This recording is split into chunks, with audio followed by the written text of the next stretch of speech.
అలా government vacancy నేను government ఆర్గనైజేషన్లో పనిచేస్తాను కాబట్టి సార్ గవర్నమెంట్ ఉద్యోగాలకు ప్రిపేర్ అవుదాం అనుకుంటున్నాను, అలా ప్రిపేర్ అయితే బెటరా కాదని అడుగుతారు. బట్ సజెషన్స్ చాలా వరకు ఇస్తాను కానీ, బట్ ఒక పాయింట్ ఒకటి నేను మీకు చెప్పదలుచుకున్నానండి. గవర్నమెంట్లో ఉన్న వేకెన్సీస్ ఫిలప్ చేయట్లేదండి అసలు వీళ్ళు.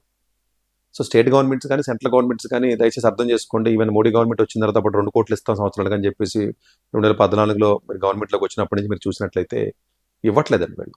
సో వేకెన్సీస్ అసలు ఫిలప్ చేయట్లేదు. అసలు వేకెన్సీస్ ఎన్ని ఉన్నాయో చెప్తే మీరు సర్ప్రైజ్ అవుతారండి.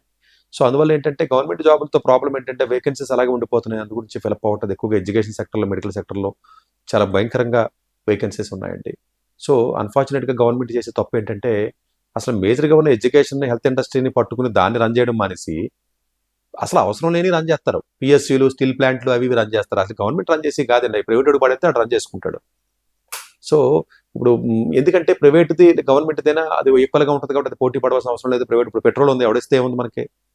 గవర్నమెంట్ పెట్రోల్ బంక్ అయితే ఉంది, ప్రైవేట్ పెట్రోల్ బంక్ అయితే ఉంది, రిలయన్స్ అయితే క్వాలిటీని ఇన్షూర్ చేసుకోవడం రెగ్యులేటరీ మెకానిజం ఉంటే సరిపోతుంది.